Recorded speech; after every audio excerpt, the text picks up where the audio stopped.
2.1 amplifier assembling series അതിലെ മൂന്നാമത്തെ എപ്പിസോഡാണ്. കഴിഞ്ഞ 2 എപ്പിസോഡിൽ നമ്മൾ പറഞ്ഞിട്ടുണ്ടായിന് ഫസ്റ്റ് തന്നെ നമ്മൾ അതിൻ്റെ ഇൻട്രോഡക്ഷൻ പറഞ്ഞു, രണ്ടാമത്തത് സ്പീക്കർ സെലക്ഷൻ അങ്ങനത്തെ കാര്യങ്ങളൊക്കെയാണ് പറഞ്ഞത്, രണ്ടാമത് പറഞ്ഞത് ഇൻപുട്ട് സെലക്ഷൻ. അപ്പോൾ ഇന്നത്തെ വീഡിയോയിൽ നമ്മൾ ഈ ഫ്രണ്ട് പാനൽ അതിന് എന്തൊക്കെ സാധനങ്ങൾ സെലക്ട് ചെയ്യണം അത് നോക്കാം.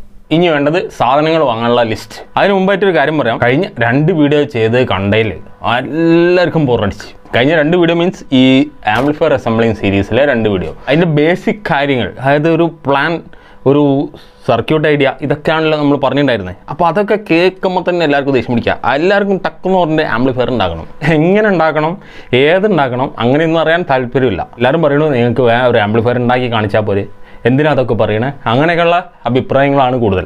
ഏതൊരു കാര്യവും നല്ല അതിൻ്റെ ആ ഒരു പ്രൊഫഷണൽ രീതിയിൽ മനസ്സിലാക്കാൻ ശ്രമിക്കുമ്പോൾ അതിനുണ്ടാകുന്ന ആ ഒരു പ്രശ്നമാണ്, അതായത് അതിൻ്റെ സ്റ്റാർട്ടിങ്ങിൽ ഉണ്ടാകുന്ന ഒരു പ്രശ്നമാണ് ഈ ബോറടി. അതായത് നമ്മളിപ്പോൾ ഒരു ജിമ്മിൽ പോയി ഫസ്റ്റ് ദിവസം ഒരാഴ്ചയൊക്കെ പോയി കഴിഞ്ഞാലും ഇയാളെന്താ ഈ വെയിറ്റ് എടുത്ത് തരാത്തതെന്നുള്ള ചിന്തയാണ് നമുക്കുണ്ടാവുക. നമുക്ക് പെട്ടെന്ന് തന്നെ അതെടുത്ത് കളിക്കണം, ഉരുട്ടണം, അങ്ങനെയുള്ള ചിന്തയാണ്. കരാട്ടെ ക്ലാസ്സിലോ മറ്റോ പോയി കഴിഞ്ഞാൽ ഒരാഴ്ച 15 ദിവസമൊക്കെ ഫുള്ള് പുഷപ്പും കാര്യങ്ങളൊക്കെ അടുപ്പിച്ച് എങ്ങനെയെങ്കിലും ഒന്ന് കിക്കടിക്കാൻ വേണ്ടി കിട്ടണം എന്നുള്ള ആഗ്രഹം ഉണ്ടാവുക, 2 അടി അടിക്കാൻ. അത് പഠിപ്പിച്ച് തരില്ല. അപ്പോൾ ആ ഒരു 15 ദിവസം കൊണ്ട് തന്നെ ഒരു വിധം ടീം മടുത്തിട്ടും പോരും. അങ്ങനെയുള്ള കുറച്ച് ടീമുണ്ട്, അങ്ങനെയുള്ള ടീം പോയിട്ടുണ്ട് എന്നുള്ളത് എനിക്ക് മനസ്സിലായി.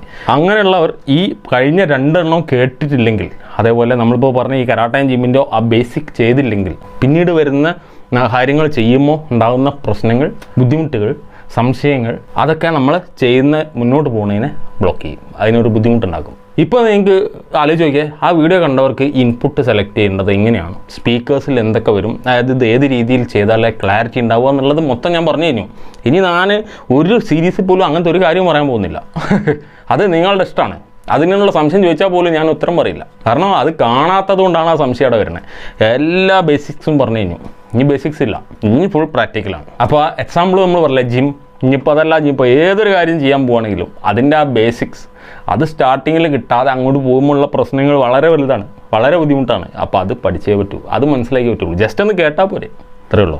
അപ്പോൾ സാധനങ്ങൾ എടുക്കാറുണ്ട്. ഇതാണ് നമ്മൾ കാണിച്ച ആംപ്ലിഫയറിൻ്റെ ഫ്രണ്ട് പാനൽ എക്സാമ്പിൾ. അപ്പം ഇത് ഒരു ടോൺ കൺട്രോൾ വെച്ചിട്ടുള്ളതാണ്, ബാസ് ട്രബിൾ കൺട്രോളുണ്ട്, ഒരു സെലക്ടർ സ്വിച്ച് ഉണ്ട്, ഒരു മാസ്റ്റർ കൺട്രോൾ, ഒരു സബ് വൂഫറിൻ്റെ കൺട്രോൾ, ഒരു on off switch, 2 mic socket. ഇതിൻ്റെ ബാക്ക് സൈഡിലുള്ളത് 2 6RCA കൗണ്ടർ, അതായത് നമുക്ക് ഇൻപുട്ട്സ് കൊടുക്കാൻ, ഔട്ട്പുട്ട് വേണമെങ്കിൽ എടുക്കാം. ഒരു ഫാനിൻ്റെ ഓപ്ഷൻ, 3 ചാനൽ സ്പീക്കറിന്, അതായത് 6 3 എങ്ങനെ വേണമെങ്കിലും നമുക്ക് കണക്ട് ചെയ്യാൻ പറ്റുന്ന സ്പീക്കറിൻ്റെ ഏരിയ, ഒരു ഫ്യൂസ് ഹോൾഡർ, ഒരു വയർ, AC ഇൻപുട്ട് കയറാനുള്ള സ്ഥലം ഫുൾ. അപ്പോൾ ഇതിൽ നമുക്ക് ഫ്രണ്ട് പാനലിൽ വേണ്ട സാധനങ്ങൾ ഇതാണ്ട് പറഞ്ഞാൽ അത് വാങ്ങിയാണ്ട് അസംബിൾ ചെയ്യാം. അപ്പോൾ അതല്ല നടക്കാൻ പോകുന്നത്, വേറെ കാര്യമാണ്. ഇതൊക്കെ എടുത്തതൊക്കെ ഇതിനകത്തേക്ക് ആവശ്യമുള്ള സാധനങ്ങളാണ്. ഇതൊക്കെ കണ്ടിട്ടുണ്ടെങ്കിൽ അതിനെ പറ്റി അറിയുന്നവർ സ്കിപ്പ് ചെയ്ത് പോവുക. ആ സ്കിപ്പ് ചെയ്ത് നിങ്ങൾ കാണാത്ത ഭാഗമുണ്ടെങ്കിൽ കാണാം. ഓക്കെ, നിങ്ങൾക്ക് ആവശ്യമുള്ളത് പണ്ടത്തെ വീഡിയോയിൽ നമ്മളൊരു എക്സാമ്പിളായിട്ട് പറഞ്ഞിരുന്നു, ഒരു tone control, bass treble control. ഏത് കമ്പനിയോടോ ഏതോ ആയിക്കോട്ടെ, ബാസും ട്രബിളും കൂട്ടാൻ പറ്റണം. 12 വോൾട്ടാണ് ഞാനിവിടെ ഉപയോഗിക്കുന്നത്, അതുകൊണ്ട് 12 വോൾട്ടിൽ വർക്ക് ചെയ്യണം. നിങ്ങൾ 27 ആണ് ഉപയോഗിക്കുന്നതെങ്കിലും നിങ്ങൾക്ക് 27 സപ്പോർട്ടിംഗ് ആയിട്ടുള്ള ടോൺ കൺട്രോൾ എടുക്കാം, അതല്ലെങ്കിൽ 12 വോൾട്ടിലാണെങ്കിൽ അതിന് സപ്പോർട്ടിംഗ് ആയിട്ട് എടുക്കാം. പിന്നെ ഇത് പ്രീ സെക്ഷനാണ് മൊത്തം പറയുന്നത്. അപ്പോൾ പ്രീ സെക്ഷനിൽ വരുന്നതാണ് ടോൺ കൺട്രോൾ. ഇത് VI filter, VI subwoofer filter, സബ്സോണികളിൽ. ഇത് RBL+ൻ്റെ സബ് വൂഫർ ഫിൽറ്റർ. രണ്ടും 27 വോൾട്ട് ഡയറക്റ്റ് സപ്പോർട്ട് ചെയ്യും, 12 വോൾട്ട് കൊടുത്താലും വർക്ക് ചെയ്യും. അപ്പോൾ ഇതിൽ ഏതെങ്കിലും ഒന്ന് സെലക്ട് ചെയ്യുക. പിന്നെ ഇതിലേക്ക് ഇപ്പോൾ ബ്ലൂടൂത്ത് പാനൽ നമ്മൾ ഇൻക്ലൂഡ് ചെയ്യുന്നത് മുൻകൂട്ടി പറഞ്ഞു കഴിഞ്ഞു. അപ്പോൾ അത് നിങ്ങൾക്ക് ഇതുപോലെ വാങ്ങാൻ കിട്ടും. ഏത് സാധാരണ ബ്ലൂടൂത്ത് പാനൽ വാങ്ങാൻ കിട്ടും, ഏതെങ്കിലും തരത്തിൽ G-Star, അതല്ലെങ്കിൽ ഏതെങ്കിലും ബഗാരിയ, ഇനി ഏതാ വേണ്ട വെച്ചാൽ അത് വാങ്ങാൻ കിട്ടും. ഇനി അതല്ല കുറച്ച് വെറൈറ്റി ആക്കാനാണെങ്കിൽ ഈ ടൈപ്പ് നിങ്ങൾക്ക് ഉപയോഗിക്കാം. ഇതൊരു ബ്ലൂടൂത്ത് ടൈപ്പാണ്. അപ്പോൾ ഇതിവിടെ ഇൻക്ലൂഡ് ചെയ്യുമ്പോൾ ഈ തരം ഡിഫോൾട്ട് ക്യാബിനറ്റിൻ്റെ പാനൽ പറ്റില്ല, നമ്മൾ അതിന് വേണ്ടി വേറെ പാനൽ ഉണ്ടാക്കണം. അപ്പോൾ ഇത് ഉപയോഗിക്കുന്നവർക്ക് വേണ്ടി ഒരു ഓപ്ഷൻ പറഞ്ഞതാണ്. ഇതിലൊരു സ്വിച്ച് ഉണ്ട്, 3-way സെലക്ടർ ഫിൽറ്റർ സ്വിച്ച്. ഈ ടൈപ്പ് സ്വിച്ച് ഇത് 3 ആയിട്ട് വരുന്ന 6 പിന്നുള്ളതുണ്ട്. ഇതിൽ 6 വരുന്ന 12 പിന്നുള്ളതുണ്ട്. അങ്ങനെ ആവശ്യം ഉണ്ടെങ്കിൽ മാത്രം ഈ സെലക്ടർ സ്വിച്ച് നിങ്ങൾക്ക് ആവശ്യമുള്ള സെലക്ട് ചെയ്ത് വാങ്ങാം. ജസ്റ്റ് അവിടെ ഹോൾ, ഇത് റെഡിമെയ്ഡ് വാങ്ങുകയാണെങ്കിൽ ഇവിടെ ഹോൾ ഉണ്ടാവും, അത് അടയ്ക്കാൻ വേണ്ടിയിട്ട് വേണമെങ്കിൽ വാങ്ങി വെക്കാം. നിങ്ങൾക്ക് ഓപ്ഷൻസ് റിമോട്ട് വഴി ഇത് ഈ ബ്ലൂടൂത്ത് പാനൽ വഴി സ്വിച്ച് ചെയ്യാം. അപ്പോൾ ഈ ടൈപ്പ് സെലക്ടർ സ്വിച്ച് ആവശ്യമുള്ളവർ വാങ്ങാം. പിന്നെ ഇതിലേക്ക് വേണ്ട ഗെയിൻ ബഫർ അസംബിൾ ചെയ്യുമ്പോൾ കാണിച്ചു തരാം. ആവശ്യമാണെങ്കിൽ ആഡ് ചെയ്യേണ്ട ഒരു സംഭവമാണത്. ആവശ്യമില്ലെങ്കിൽ ആഡ് ചെയ്യേണ്ട ആവശ്യമില്ല. അനാവശ്യമായിട്ട് ആഡ് ചെയ്താൽ ക്ലിപ്പ് അടിക്കും, ഡിസ്റ്റോർഷൻ വരും.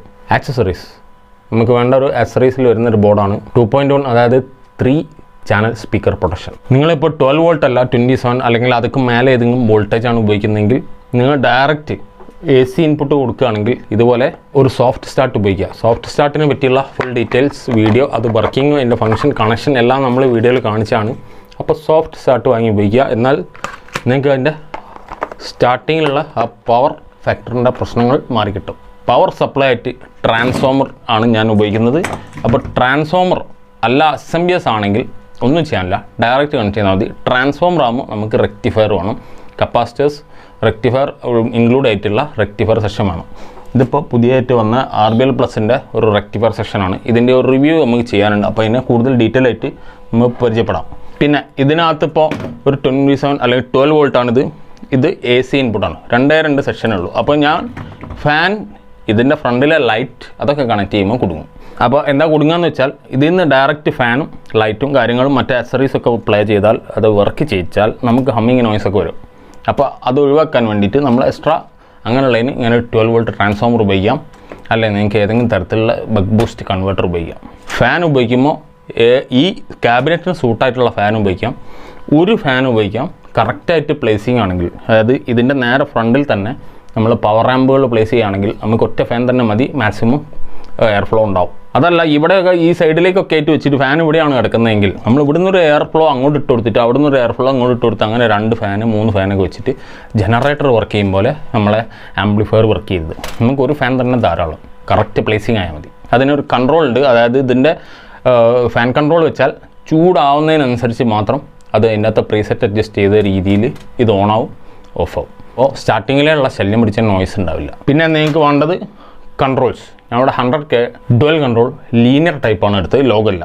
ലോഗ് ആൻഡ് ലീനിയർ എന്ന് 2 ടൈപ്പ് കൺട്രോൾ ഉണ്ട്. ലോഗ് എന്ന് പറഞ്ഞാൽ സ്ലോയിൽ കയറി ഹൈ സ്പീഡിൽ നമുക്ക് എൻഡിലേക്ക് എത്തുമ്പോൾ വരും. അതായത് നമുക്ക് അതിൻ്റെ 50% എന്ന് പറഞ്ഞിട്ടുള്ള ഒരു പോയിന്റ് കണ്ടെത്താറിന് പ്രയാസമായിരിക്കും. ലീനിയർ കൺട്രോൾ ആകുമ്പോൾ കറക്റ്റ് 50% എന്ന് പറഞ്ഞാൽ അതിൻ്റെ പകുതി വോളിയം ആയിരിക്കും. അതാണ് വ്യത്യാസം. അതായത് ലീനിയർ എന്ന് പറയുമ്പോൾ ഈ എൻഡ് ടു ഈ എൻഡ് വരെ ഒരേ വാല്യൂ ആയിരിക്കും റെസിസ്റ്റൻസ് പോവുക. 10, 20, 30, 40, 50 അങ്ങനെ പോകും. ലോഗാകുമ്പോൾ 5, 15, 25 ആ ഒരു റേഞ്ച് പ്രതീക്ഷിക്കാം. അങ്ങനെ 100ലേക്ക് പോകും. ഓക്കെ, നമ്മൾ സാധാരണ കിട്ടുന്ന ഭൂരിഭാഗം ലീനിയർ ആയതുകൊണ്ട് അത് പേടിക്കേണ്ട ആവശ്യമില്ല. പിന്നെ ആവശ്യം ഈ കാണുന്നത് ഫുൾ ഫിറ്റിങ്സ് ആൻഡ് ആക്സറീസ് ആണ്. ഇതിൻ്റെയൊക്കെ ലിസ്റ്റ് ഞാൻ ഇതിൽ കൊടുക്കുന്നത് കൊണ്ട് നിങ്ങൾക്ക് പേടിയേണ്ട, ധൈര്യമായിട്ട് വാങ്ങാം. അതായത് ആ ലിസ്റ്റ് നോക്കി വാങ്ങാം. ബോട്ടം ബുഷ് നമ്മൾ കാണിച്ചതാണ് ഫസ്റ്റ് വീഡിയോയിൽ. ബോട്ടം ബുഷ് ആവശ്യം വരും എന്ന് പറഞ്ഞിരുന്നു. ബോട്ടം ബുഷ് ഈ സ്ക്രൂ കിറ്റ് വാങ്ങുമ്പോൾ അതിൻ്റെ കൂടെ ഒരുപാട് ബുഷുകൾ കിട്ടും, ഡിഫോൾട്ട് ബുഷുകൾ. ഇത് 4 എണ്ണം ആകുമ്പോഴത്തേക്കും ഒരു 100 സംതിങ് ചിലവ് വരും. അത് വാങ്ങുമ്പോൾ മൊത്തത്തിൽ 50 റുപ്യേനകത്ത് സ്ക്രൂ ബുഷുകൾ എല്ലാം കിട്ടും. സ്പീക്കർ കണക്ടേഴ്സ് ഈ ടൈപ്പ് സാധാരണ നമ്മൾ പ്രസ് ചെയ്യുന്ന ക്ലിപ്പ് ടൈപ്പ് വെക്കുകയാണെങ്കിൽ ഓക്കെ, അതിനുള്ള സ്പേസ് അവിടെ ഉണ്ട്. അതല്ല നിങ്ങൾക്ക് ബനാന സോക്കറ്റാണ് വെക്കേണ്ടതെങ്കിൽ അവിടെ ഒരു ആക്രിലിക് ഷീറ്റിൻ്റെ പീസ് കട്ട് ചെയ്തിട്ട് അത് സെറ്റ് ചെയ്യുക. അതല്ലെങ്കിൽ കറക്റ്റായിട്ടുള്ള ഹോൾ സെറ്റ് ചെയ്തിട്ട് ആവശ്യമുള്ള രീതിയിൽ നിങ്ങൾക്ക് അവൈലബിൾ ആയിട്ടുള്ള ബനാന സോക്കറ്റ് സെറ്റ് ചെയ്യാം. പിന്നെ ഈ ടൈപ്പ് റെഡി ക്യാബിനറ്റുകൾ വാങ്ങുകയാണെങ്കിൽ നമുക്ക് അധികം 40 mm നോബാണ് ഉണ്ടാവുക. ഇത് 45 mm ആണ്. ഇതിനകത്ത് കറക്റ്റായിരിക്കും. നമുക്ക് റിംഗ് ലൈറ്റ് അവിടെ ചുറ്റും റിംഗ് ഉള്ള ഓപ്ഷൻ കിട്ടില്ല. അപ്പോൾ നമ്മളതിന് വേണ്ട അളവിന് വാങ്ങണം. അതായത് 45 mm ആയിട്ട് ഇതിനകത്ത് ഇട്ടാൽ നമുക്കൊന്നും കാണില്ല പറഞ്ഞല്ലോ. അപ്പോൾ 40 mm നോബ് വാങ്ങുക. ഈ കാണുന്നത് സിൽവർ ടൈപ്പ് 40 mm ആണ്. ഇത് വെച്ചാൽ നല്ല സ്പേസ്, പക്ക റിംഗ് അവിടെ കിട്ടും. അത് കിട്ടിക്കഴിഞ്ഞാൽ അത് റെഡി. പിന്നീട് വയറിങ് ചെയ്യാൻ വേണ്ടിയിട്ട് നിങ്ങൾക്ക് ഇത്തരത്തിൽ റിബൺ ഉപയോഗിക്കാം, ഷീൽഡ് വയർ ഉപയോഗിക്കാം. റിബൺ മറ്റ് എന്താ പറയുക, നമ്മളെ സപ്ലൈകൾ മറ്റ് അങ്ങോട്ടും ഇങ്ങോട്ടും റൺ ചെയ്യുന്ന സപ്ലൈകൾ അതൊക്കെ റൺ ചെയ്യാൻ വേണ്ടി ഉപയോഗിക്കാം. ഷീൽഡ് വയർ, ഇതുപോലെയുള്ള ഷീൽഡ് വയറുകൾ നമ്മൾ സിഗ്നൽ പാത്തിന് വേണ്ടിയിട്ട് ഉപയോഗിക്കുക. റെക്ടിഫയർ ടു പവർ ആംപ്ലിഫയർ ബോർഡിലേക്ക് നമുക്ക് ഈ വയറുമല്ല, നമ്മൾ അതിനകത്തേക്ക് ഏതെങ്കിലും തരത്തിലുള്ള ഒരു 4 mm ഇലക്ട്രിക്കൽ വയർ, അതായത് ഓട്ടോ ഇലക്ട്രിക്കൽ വയർ, അല്ലെങ്കിൽ 1² mm type wire, 0.5 mm wire, ഏതെങ്കിലും ടൈപ്പ് കോപ്പർ കൂടിയ ടൈപ്പ് ഇലക്ട്രിക്കൽ ടൈപ്പ് വയർ ഉപയോഗിക്കുന്നതാണ് ഏറ്റവും ബെസ്റ്റ്. പിന്നെ ഞാൻ നേരത്തെ ബുഷ് കിറ്റിൻ്റെ, അതായത് സ്ക്രൂ കിറ്റിൻ്റെ കാര്യം പറഞ്ഞിരുന്നു. അതായത് നമുക്ക് ബോർഡൊക്കെ ഈ ക്യാബിനറ്റിനകത്തേക്ക് ഫിക്സ് ചെയ്യാൻ വേണ്ടിയിട്ട്. അപ്പോൾ ആ സ്ക്രൂ കിറ്റ് അല്ലെങ്കിൽ കുറച്ചുകൂടെ പ്രൊഫഷണലി കാണണമെങ്കിൽ ഈ തരത്തിലുള്ള മെറ്റൽ സ്പേസറുകൾ നിങ്ങൾക്ക് വാങ്ങി ഉപയോഗിക്കാം. മെറ്റൽ സ്പേസറുകൾ, ഇങ്ങനത്തെ സ്പേസറുകളാണ് ഏറ്റവും ബെസ്റ്റ്. നല്ല പ്രൊഫഷണൽ ലുക്കാണ്. നമുക്ക് മേലെ നിന്ന് സ്ക്രൂ അയച്ച് വർക്ക് ചെയ്യാം, ആവശ്യം കഴിഞ്ഞ് ഫിറ്റ് ചെയ്യാം. ആ ഒരു കോംപ്ലിക്കേഷൻ അവിടെ വരില്ല. നല്ല സ്മൂത്തായിട്ട് വർക്ക് നടക്കും, കൂടുതൽ നീറ്റ്നെസ് ഉണ്ടാവും, കൂടുതൽ പ്രൊഫഷണൽ ലുക്ക് വരും. പിന്നെ വയറിംഗ് പാക്ക് ചെയ്യാൻ ഇതുപോലുള്ള ഏതെങ്കിലും തരം സ്പൈറൽ വാങ്ങുക. സ്പൈറൽ ബ്ലാക്കിലും വൈറ്റിലും ഉണ്ട്. നിങ്ങൾക്ക് പല സൈസിൽ, അതായത് ഇതിൻ്റെ ഡയമീറ്റർ പല സൈസിലും കിട്ടും. ഇത് ബ്ലാക്കാണ്, ഇത് ചെറുതാണ്, ഇത് വൈറ്റാണ്, ഇത് വലുതാണ്. ഇതിലും വലുത് കിട്ടും. എനിക്ക് ഈ വലിപ്പം വരെ ആവശ്യമുള്ളൂ. എത്ര വലിയ ആമ്പ് ചെയ്യാനാണെങ്കിലും വളരെ വലുതായിട്ട് ഞാൻ പാക്ക് ചെയ്യാറില്ല. അതായത് മാക്സിമം ഷോർട്ടൻ അടിച്ചിട്ടാണ് പോവുക. അപ്പോൾ ഇതിട്ട് കഴിഞ്ഞാൽ നിങ്ങളുടെ ആംപ്ലിഫയറിലേക്ക് നോക്കുമ്പോൾ ഒരു ബ്രാൻഡ് ലുക്ക് വരും. അപ്പോൾ അതിന് വേണ്ടിയിട്ട് ഇങ്ങനെയുള്ള കാര്യങ്ങൾ ഉപയോഗിക്കുക. വയറിങ് മൊത്തത്തിൽ നമുക്ക് പാക്ക് ചെയ്ത് കൊണ്ടുപോകാൻ ആ ബുദ്ധിമുട്ടുകൾ, അതായത് ആ കുഴഞ്ഞാടി വൃത്തികേടായി കിടക്കൂലേ, ഈ സ്പൈറലിട്ടാലും ഇട്ടില്ലേലും നിങ്ങൾക്ക് ഇത്തരത്തിൽ കേബിൾ ടൈകൾ ഉപയോഗിച്ചിട്ട്, ചെറിയ ടൈപ്പ് കേബിൾ ടൈകൾ ഉപയോഗിച്ചിട്ട് ആ വയറിങ് മൊത്തം പാക്ക് ചെയ്യാം. എല്ലാത്തിൻ്റെയും ലിങ്കുകൾ ഞാൻ ഡിസ്ക്രിപ്ഷനിൽ കൊടുക്കാം. നിങ്ങൾക്ക് താല്പര്യമുള്ളവർക്ക് ആമസോണിൽ വാങ്ങാം, അല്ലെങ്കിൽ ആ ലിസ്റ്റ് വെച്ചിട്ട് നിങ്ങൾക്ക് നിങ്ങളുടെ മാർക്കറ്റിൽ പോയിട്ട് വാങ്ങാം. അപ്പോൾ ഇത്രയും കാര്യങ്ങൾ പറഞ്ഞത് ഫുൾ ഇതിലേക്ക് വാങ്ങാനുള്ള ഫിറ്റിങ്സ് മാത്രമാണ്. ആക്സറീസ്, പ്രീ സെക്ഷൻ അതൊക്കെ പറഞ്ഞു. നമ്മളിപ്പോൾ അതിൻ്റെ മെയിൻ ഔട്ട്പുട്ട് പറഞ്ഞില്ല. മെയിൻ ഔട്ട്പുട്ട് വരുന്നത് നമുക്ക് ഏതാണോ സ്പീക്കേഴ്സ് വരുന്നത് അതിനെടുക്കാം. അതല്ലെങ്കിൽ ആവശ്യമുള്ള സ്പീക്കേഴ്സിന് നമ്മൾ മനസ്സ് കണ്ടിട്ട് അതിന് വേണ്ടിയിട്ട് ഒരു ആംപ് ബോർഡ് എടുക്കാം. ഞാൻ 12 വോൾട്ടാണ് എടുക്കുന്നത്. അതുകൊണ്ട് അതിന് സൂട്ടബിൾ ആയിട്ടുള്ള 7297 ആയിരിക്കും ഞാൻ എടുക്കുന്ന ബോർഡ്. അത് ഞാൻ അടുത്ത സെഷനിൽ കാണിക്കും. അതേപോലെ തന്നെ അതിൻ്റെ ഡബിൾ സബ്വൂഫർ വേണം എന്ന് പറഞ്ഞല്ലോ. അപ്പോൾ നമ്മൾ അതിൽ തന്നെ സപ്പോർട്ടിംഗ് ആയിട്ടുള്ള ആ സെയിം വോൾട്ടേജ് സപ്പോർട്ട് ചെയ്യുന്ന dual supply, 12 volt dual supply maximum support ചെയ്യുന്ന ടൈപ്പ് ഏതെങ്കിലും സബ്വൂഫറിൻ്റെ ബോർഡാണ് എടുക്കാൻ സാധ്യത. അപ്പോൾ അതായിരിക്കും ഇതിലേക്ക് അസംബിൾ ചെയ്യുന്നത്. അപ്പോൾ ആ ബോർഡ് ഏതാണ് വേണ്ടതെന്ന് തീരുമാനിക്കുന്നത് ഞാനല്ല, അത് നിങ്ങളാണ്. ഇപ്പോൾ ഈ പറഞ്ഞ എല്ലാ കാര്യങ്ങളും തീരുമാനിക്കുന്നത് എൻ്റെ ഇഷ്ടത്തിന് വേണമെങ്കിൽ ചെയ്യാം. അതായത് ഞാനിപ്പോൾ ഈ പറഞ്ഞ സാധനങ്ങളൊക്കെ നിങ്ങൾക്ക് ഒഴിച്ചുകൂടാനാവത്താണ്. നിങ്ങൾക്ക് എന്തായാലും മാറ്റം വരുത്തേണ്ട ആവശ്യമില്ല. മാക്സിമം തന്നെ ആയിരിക്കും വേണ്ടി വരും. അതേസമയം ആ ഔട്ട്പുട്ട് സെക്ഷൻ അത് നിങ്ങളതിലാണ്. അത് ഞാൻ ഇപ്പോൾ പിന്നെയും പറയുന്നു.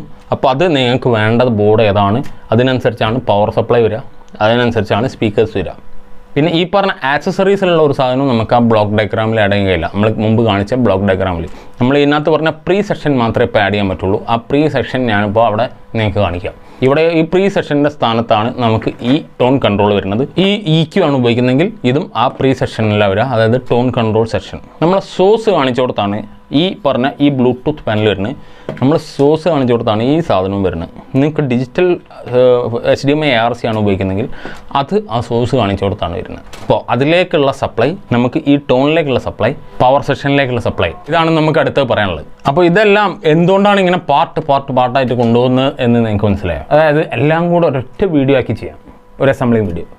അത് കഴിഞ്ഞാൽ ആ വീഡിയോയുടെ അടിയിൽ വരുന്ന സംശയങ്ങൾ മാത്രം 100 കണക്കിന് 500 കണക്കിന് ഉണ്ടാവും. അപ്പോൾ ഇതിലിപ്പോൾ എനിക്ക് ഒരു സംശയത്തിനും ഉത്തരം പറയേണ്ടാവില്ല. കാരണം നിങ്ങൾ ആ വീഡിയോ ഫോളോ ചെയ്ത് വരികയാണെങ്കിൽ നിങ്ങൾക്ക് മാക്സിമം ക്ലാരിറ്റി ആയിരിക്കും. അപ്പോൾ മിക്കവാറും അടുത്ത 2 വീഡിയോയോടുകൂടി, അടുത്ത 2 എപ്പിസോഡോടുകൂടി അസംബ്ലിങ് തീരും. ഫൈനൽ എപ്പിസോഡ് കഴിഞ്ഞാൽ നിങ്ങൾ വിചാരിക്കും ആംപ്ലിഫയർ അസംബ്ലിങ് കഴിഞ്ഞു. ഇല്ല, ഇതിലേക്കുള്ള സ്പീക്കേഴ്സ് ചെയ്യണ്ടേ, ഇതിലേക്കുള്ള സബ്വൂഫർ ചെയ്യണ്ടേ. പിന്നെ അത് ആക്റ്റീവ് അല്ല, പാസീവ് സബ്വൂഫറാണ് ഇതിന് ഉപയോഗിക്കാൻ പോകുന്നത്. അപ്പോൾ അതിന് വേണ്ടിയിട്ട് ആ സബ്വൂഫറും കാണണ്ടേ. അതേപോലെ തന്നെ അതിപ്പോൾ ആക്റ്റീവായിട്ട് നിങ്ങൾ ചെയ്യുകയാണെന്ന് വെച്ചോ, അപ്പോൾ ലൈൻ ഔട്ട് ഇടണം, അപ്പോഴും അവിടെ സബ്വൂഫർ കാണണം, അതിലേക്കൊരു പവർ വേണം.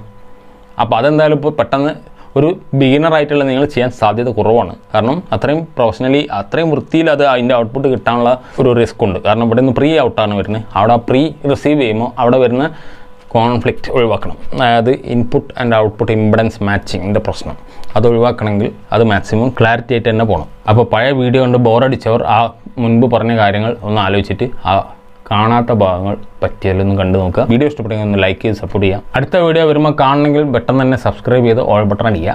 അടുത്ത വീഡിയോയിലാണ്.